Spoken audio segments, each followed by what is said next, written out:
Hey guys, how you doing? JP Sarricolea, and welcome again to another episode of Age of Heroes, my podcast. Actually, this is the first podcast in quite some time, and I'm still on break, as I mentioned before. But now that we come to the end of the year, I really want to put this year in perspective. I want to talk about it because there was so much craziness happening in 2020 that it's beyond comprehension in some ways. I think we're still processing the information. We're still processing a lot of it. And I don't think we are going to fully realize the impact of this year until probably some years down the road. I think this is going to be a historical moment for a lot of us. Everything that it's happening in the world, it's amazing in a good, in a bad way. I think there's a lot of things are really occurring around the world that are impacting every aspect of life, whether it is work, whether there is personal life, whether there is health, politics, and in the entertainment world, of course. So in this podcast, I want to really put this year in perspective and everything that we have gone through in the last 12 months. And definitely, the biggest thing that we're going through is COVID-19. Has impacted in a way that I would say is unprecedented. Although we have, pandemics before, but the way the world is so connected nowadays, millions of people have been affected by it around the world, whether it's through health reasons. A lot of people have died, thousands of people, hundreds of thousands. I think we already passed more than millions of people that have died around the world. And of course, millions of people affected through it because of it, financially, emotionally, spiritually, in so many different areas. Many things that have really happened in the world, also here in the United States, with Black Lives Matter and the impact of that, all the movement that happened, all the turmoil that was created this year has been really impactful. The political situation, the unrest around the world, particularly in the United States, with everything and the election. And of course, now we have a new elected president. And so it's so much that really happened this year that is really impacting the world. We live in a really wide stage now, and whatever happens here affects somewhere else. So, we cannot simply close the eye and be, blind about the situations that are happening in the world. They're really, really affecting us. And as you know, in my case, I got really sick, so I have to end up here in Mexico. So this is the reason I'm here. Those who follow my main channel, JP Sarrireviews, I mentioned this. I've been recording, making videos from Mexico, but it was something unexpected. I end up here because I got really sick. The doctors couldn't figure out what was going on, so I came to spend time with my mother. She is a fanatic of healthy solutions, natural healthy solutions. So it's been, eating healthy, doing exercise, doing all sort of things like sauna and all that kind of stuff that has really brought me back. I'm a lot better now. I'm not 100%, but I'm really there, closer to that. And it's all about life changes and making those adjustments. So it's been a process for me. I wasn't expecting to end the end of the year here. Away from my wife, my daughter, but it's been important, and also for me in a spiritual level, spend time with my parents. I haven't been in this area in over 20 years. This is the last time I came to visit this area where my father is from. So going back and staying with my dad again, it's something very unique and experience that I really treasure, and really see my parents again. I have seen him before, but not in this area. So going back and see some family members and friends that I haven't seen in so long. So it's been an experience, something that I'm really embracing, and I'm really, really happy for. But 2020 has been crazy. It's beyond the COVID-19. COVID-19 has affected everything, every aspect of life, every aspect of every entertainment venue that I'm really invested on, that is part of what I talk about in this podcast. And also on my main channel. It has impacted every aspect in good ways, in real terrible ways. So it's something that I really want to discuss today. And I want to start with comics. I think comics is the main reason many people follow my channel. A lot of people started following JP Sarricolea because of it. And a lot of people are listening to the podcast because when I talk about comics. And comics had really been affected by COVID-19. The poor state of the local comic book shops is cannot be understated.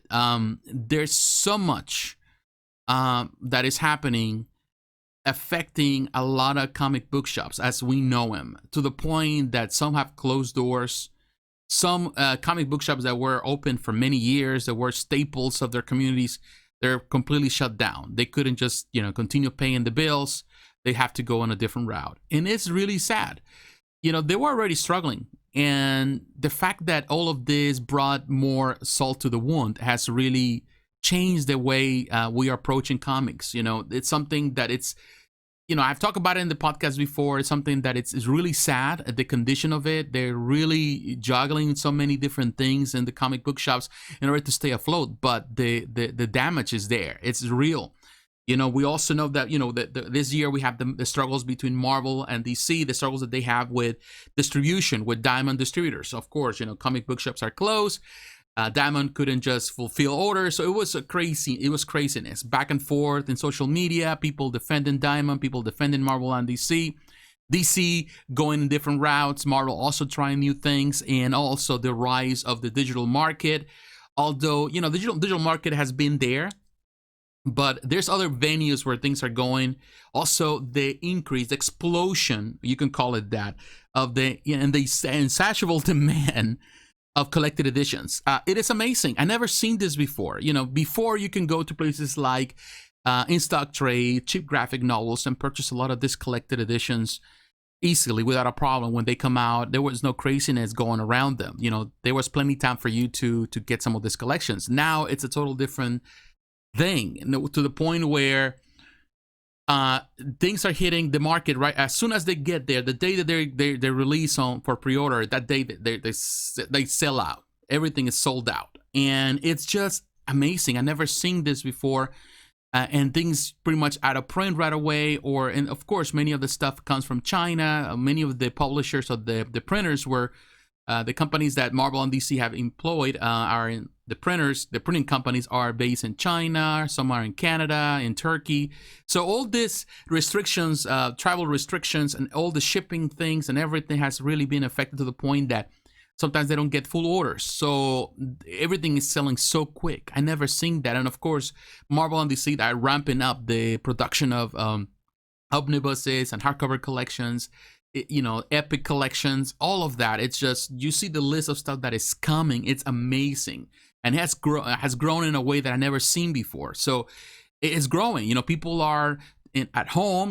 They have nothing else to do. They're working from home, so they spend a lot of time on on buying and purchasing things here and there. So we see the rise. It's an explosion. Of course, on one hand, you see the local comic book shops suffering financially. On the other hand, Marvel and DC are more powerful than ever. Some of the divisions are being affected by a lot of things. DC is going through all of that. But the collected editions is the market that they're doing. They're reprinting old runs, left and right. And this is something that is not slowing down. There's no sign of slowing down in the near future. So yeah, the comic book world has been affected in a way that is unprecedented. Now, I want to talk about collectibles too. Collectibles is something that has been affected big time. You see the rise of companies. You see the rise of Prime One Studio, XM Studios, Aaron Studios, Sumo Art, just to name a few. This company is primarily Prime One Studio. It was a big company already, but the company has grown in a way that is unprecedented. And not only that, they have reached the market, social media, in a way that we haven't seen before. I don't think Sideshow had the same grasp of what Prime One Studio has now. It's just amazing, through their videos, their presentations. They really expanded the social media outreach in a way that is new and fresh, and people are excited. They have so many pre-orders. It's amazing. So much amazing art. This year, Prime One Studio was terrific. I think this was the year of Prime One Studio. But XM Studios at the same time, it started a bit slow, but they had so much stuff on the works. A lot of stuff that is coming, different collection, the Samurai collection, the DC stuff, the 1/6 scale collection, the DC Rebirth, but they also have Transformers, and they're working in some other projects. So it's amazing what XM is doing. I think they haven't slowed down, although Prime One Studio has taken pretty much everything by storm. I think XM Studios also has grown substantially this year. Iron Studios, it's been the year of Iron Studios as well. So much stuff on the one 10 scale, the Sentinel diorama, that is amazing. All of that, they have really take everything, and to the point that people are excited with Iron Studios. The price point is something that also is good. You know, they started out with Mortal Kombat, but they had so many licenses. It is unreal what Iron Studios is doing. Sume Art, I'm amazed by what Sume Art is doing. A company started out with the DC stuff, but all the stuff that they put on pre-order, it just sells like that in just matter of hours. Everything is gone. It is just something that I haven't seen since, I would say, back in the day with Sideshow. A lot of stuff sometimes will hit and people were just really bursting into the websites, and sometimes the website would crash down and all that. Sume Art is just doing amazing. They sell everything so quick. And they have so much following, particularly with all the anime stuff they do, the animation stuff, the manga stuff. You know, it's amazing. It is really amazing. But it's not only them. You see also the incursion and the explosion of new companies, the newcomers, particularly from China. You see companies like Queen Studios, Infinity Studios. You have J&D Studios, which is a brand new company doing a lot of great stuff. You got Soul Wing. You have, you know, so many. I can just name so many companies that they, you know, you can go through Spec Fiction. They're distributing a lot of stuff from China. It is amazing, the stuff that these companies in China are doing, the stuff that they are bringing to the table, the silicone pieces, all of that. It just blows everything Sideshow has done of the water. Everything else, everybody else is blown by these pieces. They are amazing. The likeness of this buzz, you know, from Infinity Studio. It is amazing. Queen Studios, they're all doing terrific. You know, there's no words to describe what these companies are doing. But just because these companies are succeeding, and of course more people are buying, you know, you would think that people will be affected financially due to COVID-19, but there's no sign of slowing down. Companies are growing, they're selling their stuff like never before. You know, they have so many pre-orders left and right, and they're just really selling out quick. But also there were some companies that suffered the consequences of COVID-19. Yeah, and not only because of COVID-19, they were already suffering before, but everything was just pretty much, this was the, you know, pretty much the last shot. This was the thing that really killed them.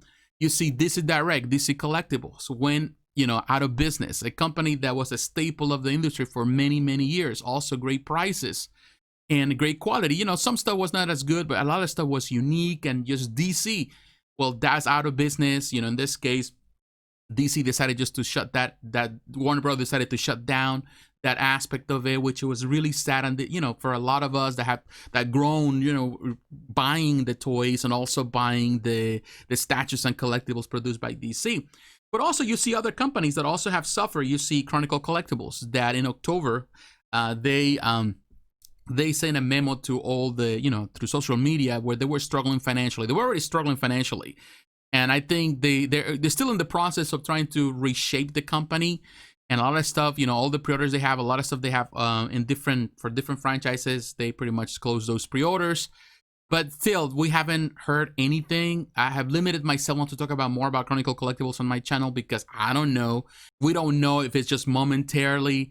So there's a lot of things there there's a lot of unknowns, a lot of variables in regards to it. Other companies are trying to make a comeback like Kotobukiya. But, you know, it's the market is so crowded that some companies are really struggling to maintain themselves afloat, and people are not longer as interested in their product lines as they were before because there are other competitors out there. Companies are producing something better, you know, at great prices too. So, you know, there's a lot of things there that, you know, it's unreal. It's not necessarily, I would say, a bad thing, because also it's important for the industry to evolve, to move on. And if companies don't stay afloat, they don't keep up with the times, they're definitely going to be affected. So it's something that it's sad to see, but at the same time, it's understandable and in many ways expected. You know, we need evolution in this industry. We cannot just simply stay on the same path. I feel that, you know, if you see it from that perspective, then at least there's hope on it. I am disappointed for the companies that close doors, but at the same time, I have to understand that evolution, it's inevitable, something that we have to accept and take. But also in the industry world, the toy industry also was in a really interesting place. You know, companies are selling more than ever. You see the explosion the great success of crowdfunding. You see McFarlane Toys with the Spawn figure. That was an amazing story this year. He surpassed, I don't know how many, like almost $3 million. He was just wanted like a couple $100,000, and it was blown away. People were excited for that. You saw also with HasLab, also doing crowdfunding. They're doing terrific. Hasbro, they're doing that with all the Marvel Legends figures. That is amazing. NECA Toys has been doing fantastic. So it's just amazing. You know, toys are really selling. Some companies are struggling. They're trying to find their footing on it, but you know, it's amazing what these companies are doing. You see an increase in action figures are more expensive than ever, but it is amazing to see what the, you know, how much stuff we're getting. It's surreal. You know, you cannot keep up with it, and I don't understand.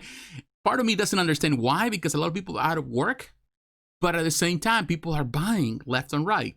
Whether they're paying, you know, they're using credit, who knows? But it is surreal. The collectibles world is in a state that I never been before. I never seen before. You know, every day I'm making videos, and it's hard for me to keep up with every release, everything that comes out. It's just amazing, and at the same time scary, because we are kind of creating a bubble of collectibles that is going to burst at some point, or hopefully it doesn't. But if history serves us well, past history, then definitely the writing is on the wall. So that's an aspect that we have to be concerned about. Definitely I am. Now, on the entertainment world, also there was a lot of things that happened this year that were interesting, some really sad, but also some very important. The movie delays, it was something unreal. So many movies were delayed till 2021, and some movies are coming out now. But, you know, the movies that were able to come out, they didn't do so well in the box office. You know, Tenet, for example, Mulan, you know, Wonder Woman, 1984, all these movies that were able to come out at the end. The New Mutants, they really suffer the consequences. And, of course, that's the reason many movies were moved forward towards, you know, next year, or the end of next year, and some even until 2022. So it's just amazing, but also the rise and the empowerment of streaming services. You know, Disney Plus, great, pretty much great showing. Disney Plus right now, it's at the top of the food chain, if you can think of it. You know, through shows like The Mandalorian, you know, everything that we have that Disney Plus is doing, all the inclusion of all the Marvel stuff, everything they have to offer, the Disney stuff, is great. The Star Wars stuff. Hulu also, you know, Hulu has always suffered. Hulu is always probably the lost child in so many ways, but you know, they're connected to Disney Plus now, so we'll see. There's the promises of new movies or new shows coming, more mature content for Hulu. So we'll see what happens. You know, you have Netflix. Netflix, of course, this year had so many films, so many shows that they have produced themselves. Great stuff, some good stuff, some bad stuff, a lot of trash too, but Netflix definitely is the powerhouse when it comes about the control of the market. You know, you also have HBO Max that is really pushing really hard this year after they pretty much engulf DC Universe, which in my opinion was a great idea. That brings more content into it. But, you know, HBO Max is doing terrific. They have the DC control, the DC shows, but also so much stuff that is coming next year, which is amazing. And of course, when we talk about HBO Max, we have to talk about DC fandom that happened this year. They really push for you know, for more DC content into the pretty much the market in a way that, in my opinion, was well done. Yes, the sad news was that, you know, DC Universe closed, DC Direct, some divisions of DC, a lot of people were let go from the, you know, in this case, the printing side. But DC fandom brought a lot of, you know, trailers and a lot of information of upcoming games. You know, in this case, Gotham Knights, you know, Suicide Squad. Those games by Suicide Squad produced by Rocksteady. So these games are bringing something new. Also, you know, the film with Suicide Squad. You have those amazing trailers. Black Adam is coming. The Justice League, in this case, the Snyder Cut, also coming next year through HBO Max, and so much stuff. You know, the Batman, for example, fantastic trailer. So I think the hopes for the DC comeback are there, and I think next year is going to be. But of course, this year the foundation was set, and we'll see all that stuff, everything that actually DC is going to release next year. 22 releases that they're gonna do, Warner Brothers. They're gonna come to HBO Max. So definitely, what they're trying to do now is to push for people to get into HBO Max. And it's a good way to do it. You know, like in this case, I'm here in Mexico, I have to go to the movie theater to watch Wonder Woman 1984. I reviewed it in this channel. Some people don't like it. I liked it. My wife watched it through HBO Max at home back in the States, because only HBO Max is available in the United States. So she watched it back at home. She wasn't crazy about the film. So this is, I think, the division that people have about this film. Some people like it, some people don't like it, some people hate it. So there are a lot of mixed emotions on it. I liked it. I don't think it was better than the first one, but I still liked it. But yeah, so you can see that I think that that's a good way for HBO Max to control the market. I still think the price is too high for what they offer, but we'll see. Time can tell. At the same time, you have to kind of even out, or you have to consider the facts of, well, at the same time, you're paying probably for a movie ticket the same amount that you spend at the movie theater, the same amount that you spend watching HBO Max for a month, and you can watch that film at home. So it depends. At home, it's my wife, my daughter, her husband lives with us for a time being. So the three of them, for whatever they pay, $15 a month, it's a savings. You come to think of it. But yeah, it doesn't beat the desire to go to movie theaters. Of course, COVID-19, many movie theaters were closed, which has been really insane and sad, because I love going to the movie theater. It's one of my pastimes, one of the things that I enjoy to do a lot. I love to buy and purchase these films, and I can watch it at home. I like to watch digitally too. But it's something about going to the movie theater, the experience of going there, that really, it's enticing. And not being able to go, I went to watch the New Mutants, for example, Tenet, and now, of course, Wonder Woman 1984. You have to wear a mask and all that. You have to follow the protocols and all that. But it's something that I enjoy. It's an experience for me more than anything else. So yeah, it's been interesting. But besides DC, also, Disney did terrific with their Disney Investors Day a few weeks ago. They have they showcase so much stuff. You got Marvel, the WandaVision. For Marvel, you got the Falcon and the Winter Soldier, Loki. You got What If, Mrs. Marvel trailers, but also the news of the Fantastic Four. We got more news of the Immortals. So we have more news about all the shows that they're trying to do with Marvel. They have so much stuff on the works. It's amazing. But also the Star Wars, we got the trailers for Andor. Technically, it comes out of Rogue One, or it's a prequel to Rogue One, which is very good. The Bad Batch, which is terrific, another show for Disney Plus. But also the news of all the stuff, a show for Ahsoka Tano.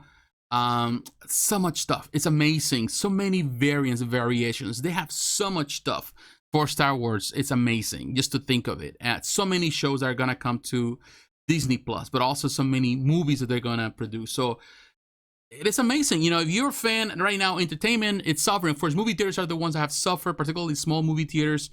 Small movie theater chains also are suffering, but the entertainment world also were suffering. A lot of movies were delayed and unproduced, but the streaming services are really catering with all the production, and it's amazing. And I feel that we're going to see more and more an increase of that, the stuff coming digitally at the same time as they're being shown at the movie theater. So yeah, that's another aspect of 2020 that is interesting, amazing, sad in one way, but also very different. It's a brand new world for sure. Now in gaming, we move into gaming. Of course, the biggest thing this year, the arrival of the PS5 and the Xbox Series X. People are excited for them. People were asking for more information. We were given that, and finally that, and people are excited. They love the new consoles. Of course, hard to get them right now. They're expensive, first and foremost, and second of all, were almost impossible to produce. Of course, COVID-19 has affected production and all of that, pieces and parts. So there's really not enough supply, but of course we will get that as we go. I can tell you one thing: I'm not a fan of the outlook of these pieces. Even though they are technical marvels, I still feel that they're too bulky, too big, too ugly. So hopefully they change that and they address that. Of course, they do slim versions of stuff. Of course, they're going to do that at some point. But it's here. They're here now. And it's hard for me to let go of my PS4. I still love my PS4 Pro. It's hard for me to let go. I don't know if I'm going to be able to jump, but most of the stuff is there. Only a few games are not going to be able to be transferred. Just a few games. From all the games, I think it's only one that I care about. The rest are just, garbage, to be honest. But, But it's just something amazing. I will have to switch at some point into the newer thing for better graphics, better quality, better loading times. But they're here now, and people are excited, and we'll see what happens. Now, Cyberpunk 2077, disastrous launch. It was a terrible, terrible launch. It was a total disaster. And a lot of hopes for this game. I think we all were hoping for the best for Cyberpunk 2077. Particularly, knowing the producer, of The Witcher is the one involved in this, and The Witcher is a terrific game, even with all the bugs and all. But this game really disappointed. And not only, I haven't played it, but I've read a lot of reviews, I have watched a lot of reviews. A lot of people are saying that not only it's just the bugs that really bothersome, also the story is lacking. It doesn't engulf you the same way as The Witcher did. So I feel that I only time can tell. I have to play the game to really know. But just the bugs alone, to the fact that it was pulled down from the PlayStation Store, and they were giving money back. Also, Microsoft is giving money back. All of that, it's just terrible. They lost millions of dollars. Some people were saying even over $1 billion. They have lost because of it. It's amazing. It's the worst launch in history in gaming. So it is really sad. Hopefully they can fix the game, because definitely had so much to give, and the expectation of this game was really high. So we'll see what happens. I'm sure they're going to fix it, and hopefully they make a comeback. Also this year, this year was crazy with some successes and also some disasters in the gaming world. You talk about the success of Modern Warfare, for example. Call of Duty is at the top of the food chain right now. It's a monster of a money-making producer, money-making machine. It's really something huge. And this year, because of it, I spent so much time at home playing Modern Warfare. And Warzone was one of the biggest, it's the biggest battle royale, I think, has taken Fortnite, has taken everything. Everyone loves this game. And still people are playing it. Even though the new game came out, Cold War, still people invested with Warzone. It was a total success. And on one hand, you see Call of Duty really doing fantastic. On the other hand, you also saw Battlefield really struggling. And there were some hopes, at the end they gave us some maths, but at the end, Battlefield just simply couldn't just handle it and went out. It really in a sad story. It was just a sad telling, and it was foretold for quite a while. And it was disappointing. Since that, I stopped playing. I played a little bit back then when I was back in the States.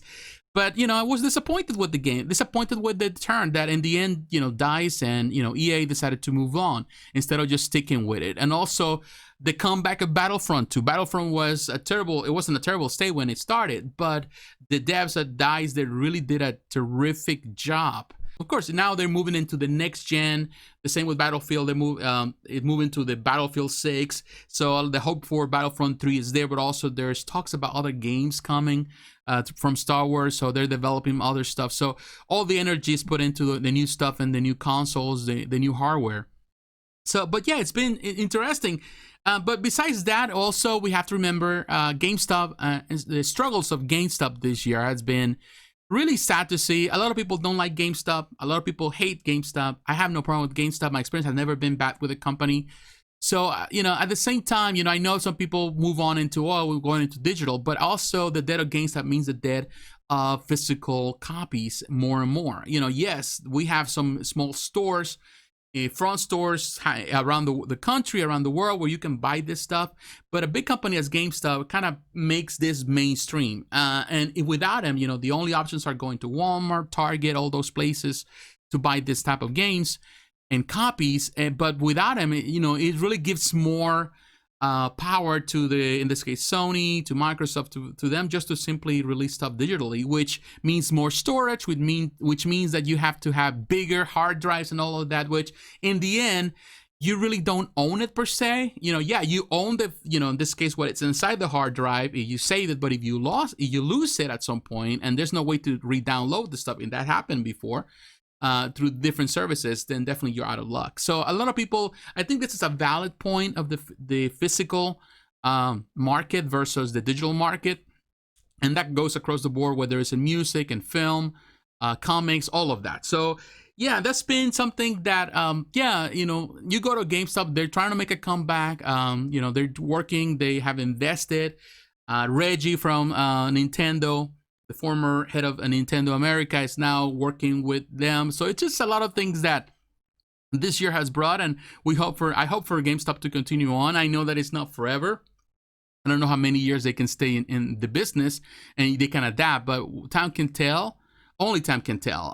But yeah, for the time being, I feel that it's something that we have to consider. But this year, besides all of these aspects, besides all the turmoil, financial turmoil, the political turmoil, the health situation that we're struggling with, also there was this year was really sad in so many other fronts, and also the passing of so many important figures in the world.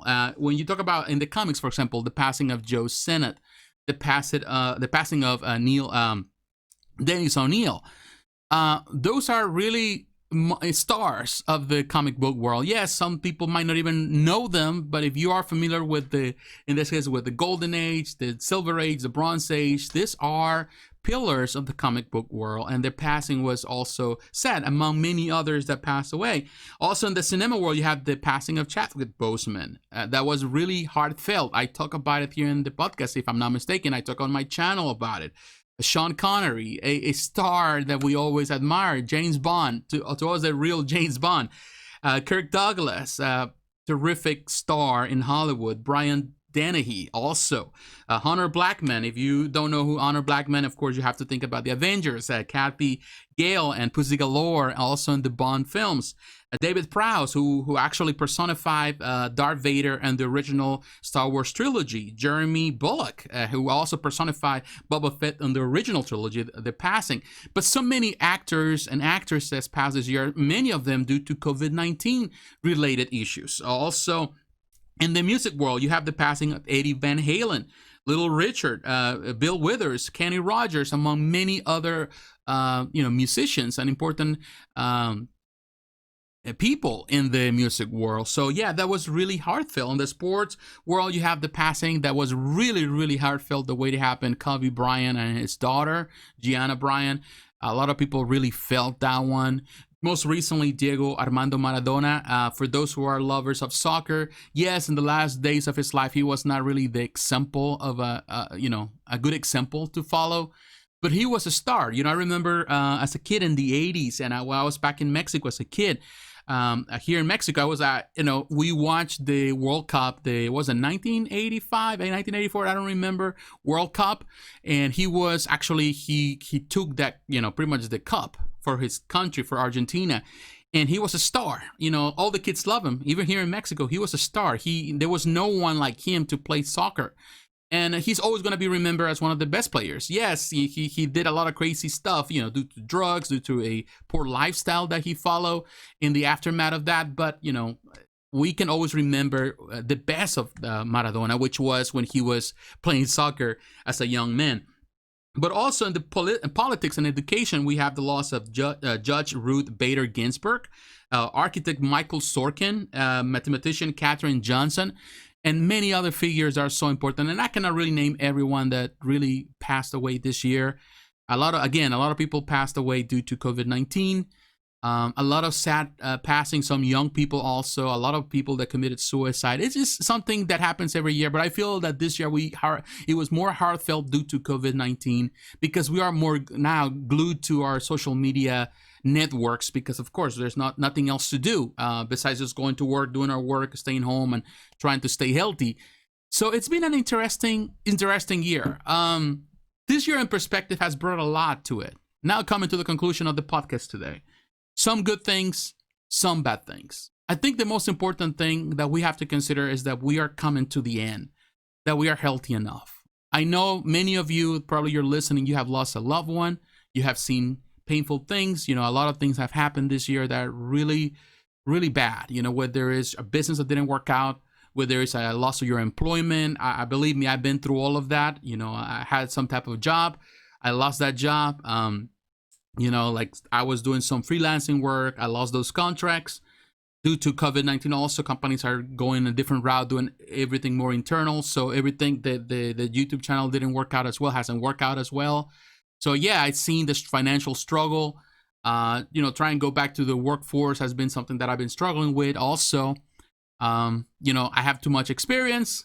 I don't have experience in certain areas where people want something. So it's just, and the competition is really fierce right now. A lot of people looking for work at the same time. But God has been faithful. I can say that. I haven't lacked anything, but it's been a struggle. The health, people are sick here. I've been sick. I come here to Mexico. They've been hit hard, really hard in this area. Family and friends that really suffered due to COVID-19. People that I knew from a long time, they passed away due to COVID-19. So yes, has been really has affected a lot of people.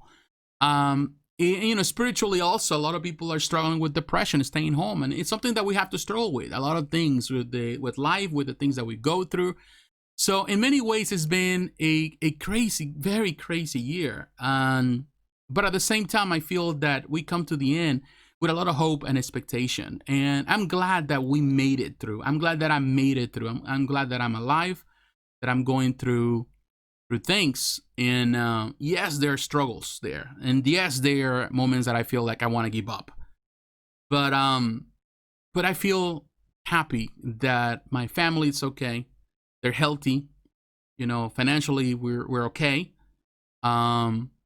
So, and I feel for those that lost people, family members, friends, and people that are in a worse situation than I am, that they don't know how they're going to be able to survive, how they're going to pay taxes, for their business that hasn't really produced anything this year. So, and how to keep up with paying, like people that own businesses, like local comic book shops, they don't have money even to pay rent or employees, all of that.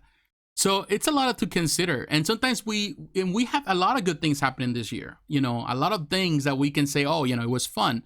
The collectibles, are crazy. They're rampant all over. They just producing a lot of stuff, a lot of releases, entertainment, even though we're not going to movie theater, we get a lot of stuff, we can stream. So there are a lot of pluses. And sometimes we see life from the perspective of what's missing instead of what's there. And I feel that we all do that. And I do that all the time. Instead of being grateful for what we have, we complain about what we don't have or what we think we should have. And we have to be very careful not to fall prey of that mindset that in the end really takes away the ability to enjoy life. If you watch the most recent, if you haven't watched it, I'm sorry, maybe a spoiler here. The most recent Disney Plus film, which is Soul, which it was really touchy for me. And also even Wonder Woman 1984. I think Wonder Woman 1984 also touched the same subject, but not as well as Soul, but they also went into the same route. Wonder Woman 1984 was really about these people, where there's Diana, where there's Wonder Woman, and the villains really hoping for something that they don't have. And in the end, not really seeing what they already have in front of them because they think they should have something that is long lost. And the same happens with Soul. This gentleman, the protagonist in the movie, longing for something, for the cuspid. They come to the place in his life where he feels like he accomplished what he wanted to, what it really sparks the passion in his life. And in the end, it's all about really being grateful for what was given, for the time given, and for the opportunities given. And I feel that we can all be touched by it in some way or another. Sometimes we are so ungrateful, whether it's to God or whether it's to life. If you really don't believe in a God, but if you in life, be grateful for what it is that we have instead of always wanting more and expecting more of life and thinking that, that we should deserve better or we could be better in a different situation, in a different job, in a different city, in a different town, in a different country, in a different marriage, in a different job. But the truth of the matter is that the bottom line is this, that what we have is today and we have to receive it as a gift. Yes, this year brought a lot of pain, but also a lot of strength. And I see that communities are coming together, whether it's virtually, you see so many conventions happening virtually, meetings happening virtually. We are connected. Even churches are doing services virtually. It's about connecting with people. And in many ways, we can see what we were missing, that even though we were so close to each other, like, you can go places and be in contact with people, we were never really close together. And this really brings the human aspect again to the surface. We realize that humanity is important and we have to be humane with one another. We have to stand for one another. That's the only way that this world can survive. That's the only way that we can thrive in this society, in this really revolving, constantly changing world. So it's something that we have to keep in mind. And definitely this year has been terrific, also scary, but in many ways has been a gift. And we have to see it. We have to take the good with the bad, and we have to move on. If we can really aspire to really succeed in 2021, we have to really take the lessons of this year, apply them to our lives, and really learn from those mistakes and move on. And with being more humane and more accepting of people and loving people, even in their mistakes, even in their worst mistakes. So my friends, I want to say thank you very much for your support. Thank you for listening to the podcast. Thank you for watching my videos in my main channel, JP Sarrireviews. Thank you for your constant support and your friendship. It really means a lot to me. And I want to wish you all Happy New Year. I'll talk to you again. Bye-bye.